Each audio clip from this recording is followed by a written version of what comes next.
का निश्चय लिया बनाए, राम नवमी का दिन था सुहाना। जिनकी शोभा कहीं न जाए, यज्ञशाला बनवाने मुनि ने। सकल विधि पूछे रघुराय, ऐसी बात वहां ठहराई। भागीरथी उत्तर तट आई, ऐसी बात वहां ठहराई। अब देखो तो भगवान राम ने यज्ञ की तैयारी तो कर ली, मगर माता सीता के बिना यज्ञ कैसे पूरा होता है। यज्ञ करने के वास्ते होने लगी तैयारी, बिन सीता के यज्ञ न होवे, मुनिवर ने बात उचारी।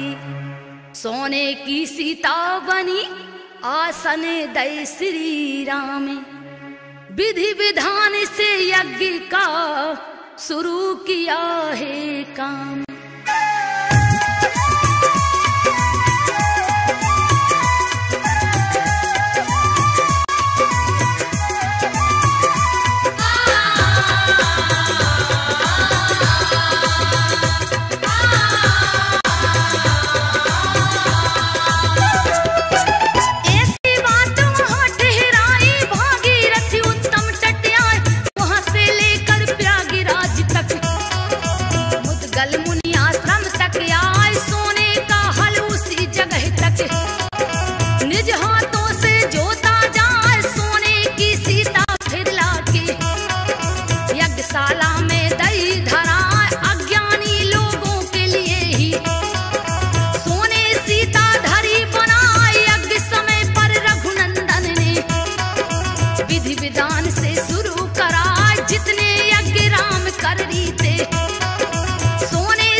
बताओ, श्याम करण का घोड़ा भगवान ने भेज दिया।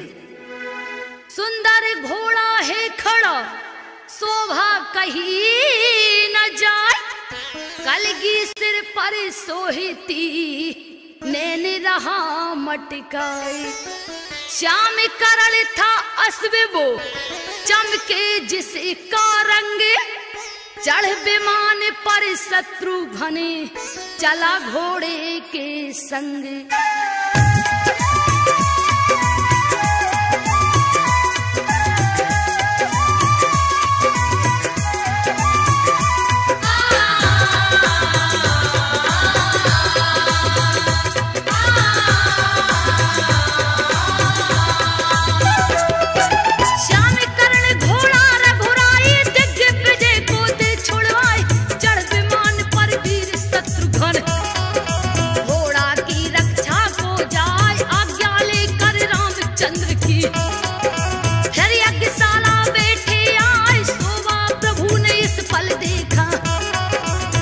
धरती पर शुरू कराए, गंगा तट पर वाल्मीकि जी, सूत संस्कार करवाए, लाड़ प्यार दिन दूजा देते, और मैं नहीं आनंद समाए, दिन दूना सुत बढ़ने लगा, प्यारी छवि से मन का घाय, दिन दूना सुत बढ़ने लगा।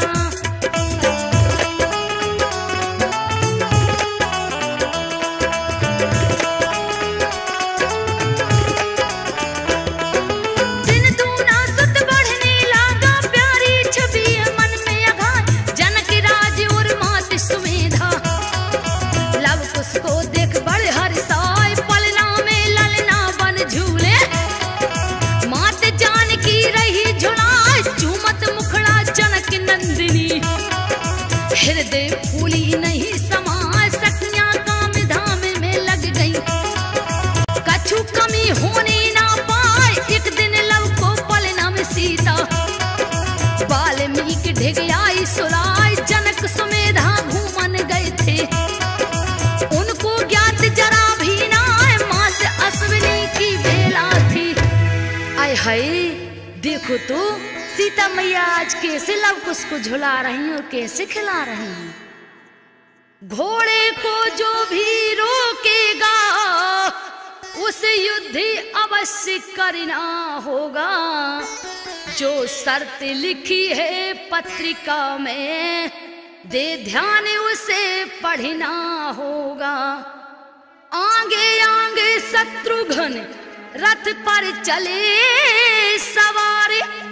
पीछे पीछे रथ के सेना चलती कर रही जय जयकार।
जिसका कोई ठिकाना ना मैं मानुष तन पाकर देखो।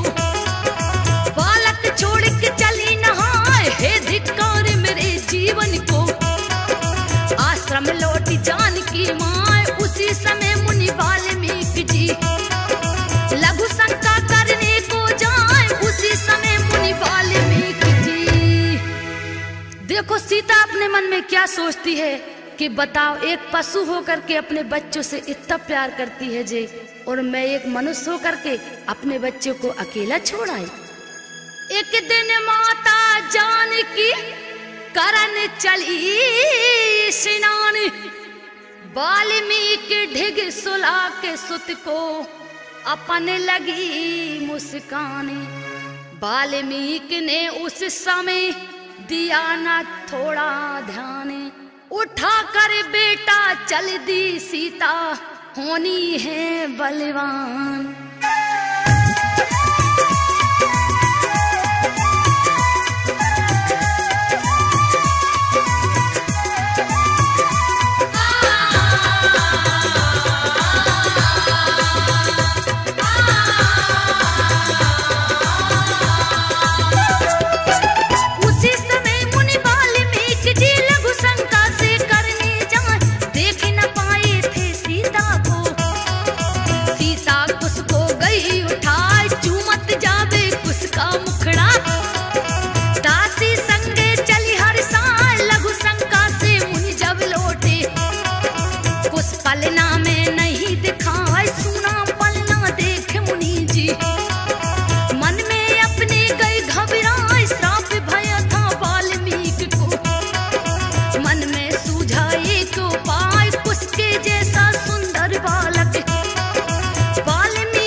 मैया अपने कुश को लेके चली गईं, मगर वाल्मीकि जी घबरा गए और मुनि वाल्मीकि जी अपने तपोबल से एक बालक बना दिया और पल्ले में लिटा दिया और सीता को देखते ही चौंक गए। लघु शंका से लौट कर मुनि वाल्मीकि जी आए हैं, पलना में ललना नहीं दिखा, मुनि बाबा जी घबराए हैं। उसके जैसा सुंदर बेटा मुनि ज्ञानी तुरंत बनाए हैं, यह भूल हुई कि ज्ञानी दृष्टि से देख मुनि ना पाए हैं।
देखो तो सीता जी ने हाथ पकड़ लिया वाल्मीकि जी का और कहती हैं कि इस बालक को वहीं रहने दो, जे मेरा दूजा पुत्र हो जाएगा।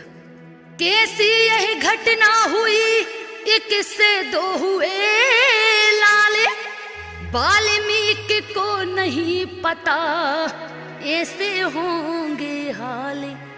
कैया लेकर आ रही बेटे को जनक दुलारी, मुनि बाबा को उस समय हुआ अचंभा भारी।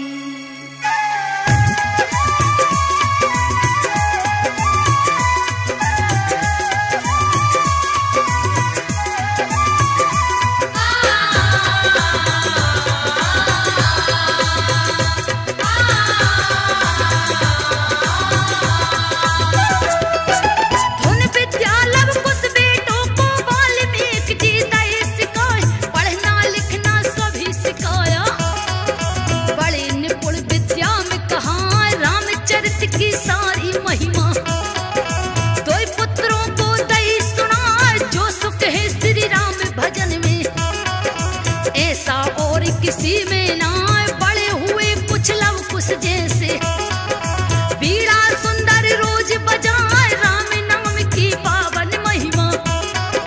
गा गा कर कोई वीर सुनाए जनक सुमेधा मुनि और सीता, सुनते ही मगन मुग्ध हो जाए आंसू छलक पड़े नैनों से।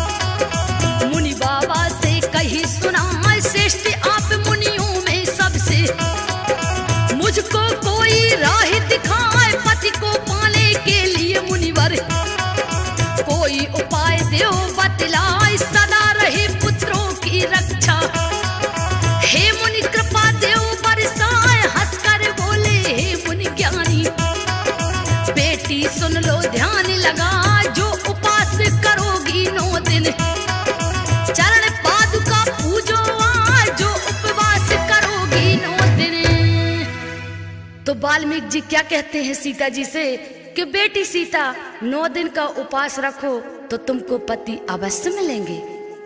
दोनों सिया के लाडले सीख लियो गुरु ज्ञान है, धनु विद्या में चतुर भये सूरवीर बलवान है।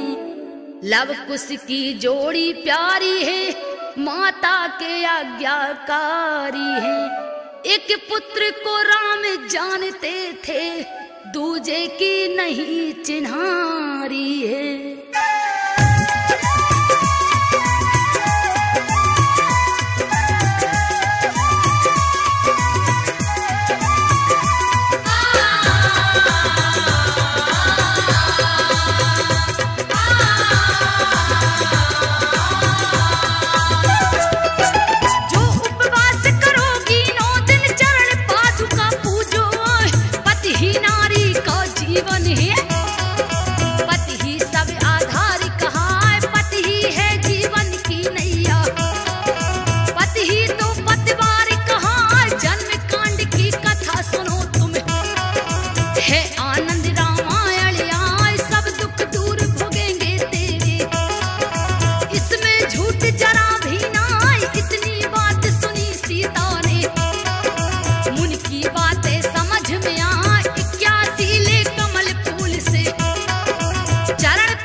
सीता जी क्या कहती हैं कि हे गुरुदेव, कमल के फूल कहाँ मिलेंगे, मेरा व्रत कैसे पूर्ण होगा? कमल के फूल तो अवधपुरी में ही मिलेंगे। तो वाल्मीकि जी क्या कहते हैं कि बेटी सीता चिंता मत करो, तुम्हारे सब कार्य पूर्ण होंगे। जनक नंदिनी से कहे वाल्मीकि के बात, धीरज मन में धारियो तुम्हें मिले रघुनाथ। पति ही मंदिर इस मन का है, पति ही मंदिर इस मन का है, पति से बढ़े कोई न पूजा है। नारी के लिए पति सब कुछ है, पति जैसा देव न दूजा है।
सीता से क्या कहते हैं कि हे मैया तुम चिंता मत करो, मैं तुम्हें फूल जरूर लाऊंगा।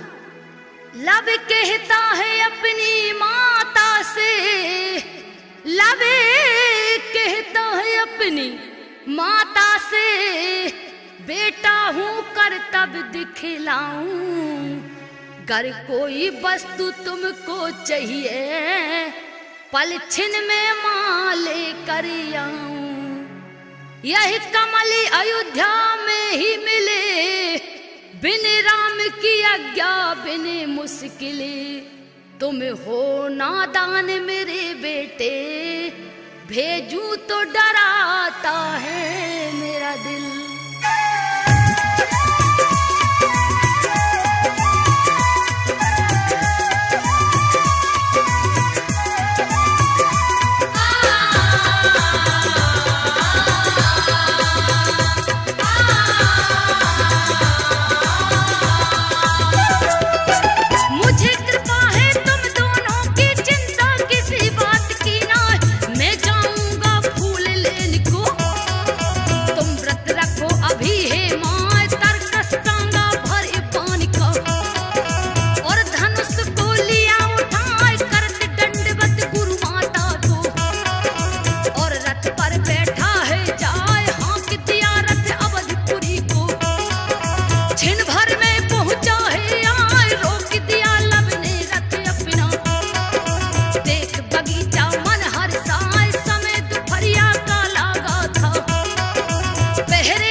बालक से, अरे मूर्ख बालक किसकी आज्ञा से बगिया में घुसा।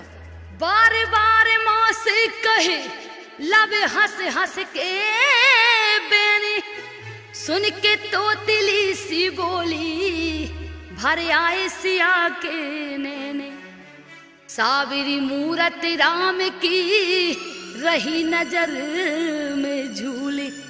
लब कहता है लाऊंगा अवधपुरी से फूल।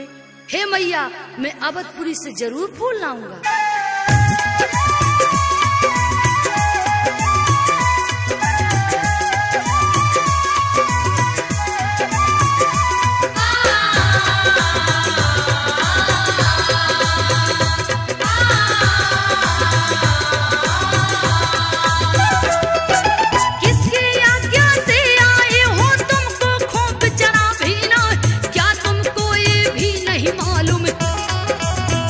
सरोवर राम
बोलते हैं सैनिक से कि तुम मुझे मारने आए हो, तुम मुझे मारोगे, जाओ अपने राम से कहना कि मैं कमल के फूल लेके जा रहा हूँ।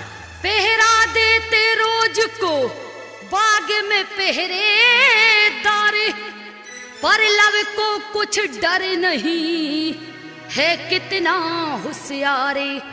तोड़ लिए थे कमल के पूजन के हित फूल, क्रोध में पहरी बोलते तुमने की है भूल।